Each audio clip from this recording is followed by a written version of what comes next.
This is In the Vault of the Forgotten Gods.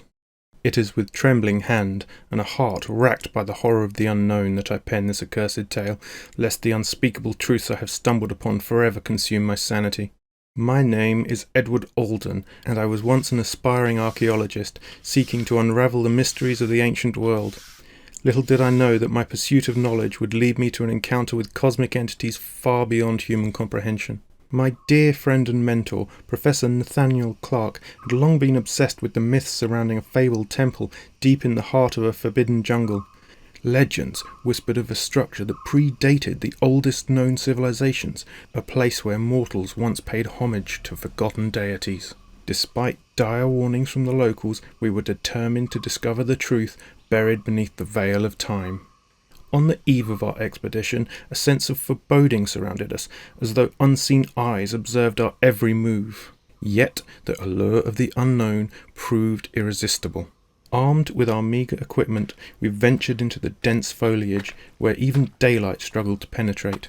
With each step, the jungle seemed to close in around us, its oppressive silence broken only by the rustling of leaves and our cautious footsteps.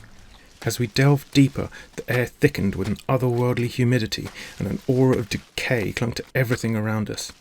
Strange symbols adorned the trees, etched in a language both alien and familiar, hinting at a forgotten history. Days passed, and exhaustion gripped us. Our progress slowed, and doubt gnawed at our resolve.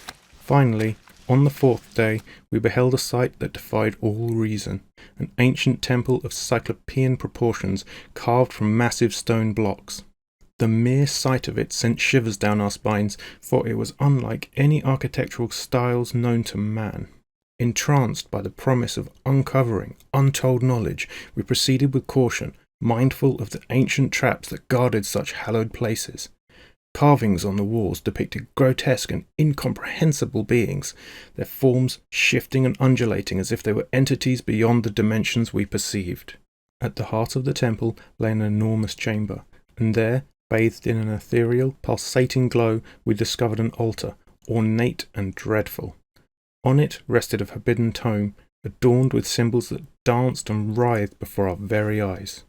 Despite our unease, Professor Clark's scholarly curiosity could not be restrained.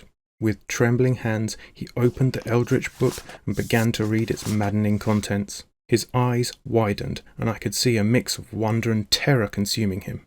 As the unholy words spilled from his lips, the chamber vibrated with an ominous hum. The walls seemed to breathe, contracting and expanding like the ribcage of some ancient, slumbering monstrosity. Outside, the jungle responded to the summoning, its once muted noises now a cacophony of unknown sounds. In the grip of an unseen force, I could only watch as the very fabric of reality before us began to fray. It was as though a gateway to dimensions beyond our understanding had been cracked open, allowing the eldritch horrors to peer into our world. "Behold!" Professor Clark exclaimed, his voice hoarse and trembling. "The forgotten gods, the ancient beings who once held dominion over this world. They yearn for a return, a resurgence to reclaim what was once theirs." I tried to reason with my friend, to convince him that we must leave this place, but he was possessed by an obsession beyond mortal comprehension. He spoke of power and knowledge beyond human comprehension, of ascension to a higher plane of existence. As the hours passed, I watched in horrified fascination as the lines between reality and nightmare blurred. Shapes and forms from beyond our reality seeped into the chamber. I beheld monstrous beings with tentacles, eyes that gleamed with cosmic madness, and appendages that defied the laws of geometry. In a moment of clarity, I knew that we had awakened forces far beyond our control. Professor Clark's mind was lost, his sanity shattered by the forbidden knowledge he had unleashed. There was no saving him, and as the horrors closed in around us, I ran, abandoning all reason to escape the suffocating grip of that temple of madness. Fleeing through the jungle, I felt the malevolent gaze of incomprehensible entities following my every move. My sanity teetered on the precipice of oblivion, but somehow, by some mercy of fate, I stumbled back into the world of daylight. The jungle behind me had vanished, and all that remained was a barren landscape, with no sign of the Cyclopean temple or the horrors it had harboured. To this day I cannot fathom whether the events that transpired were real or merely the fabric of an unhinged mind. My life since that cursed day has been plagued by nightmares and visions of cosmic monstrosities that lurk beyond the veil of reality.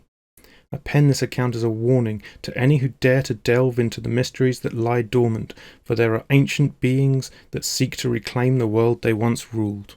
Pray that you never gaze upon the forbidden knowledge, for once you do, you will never escape the vault of the forgotten gods.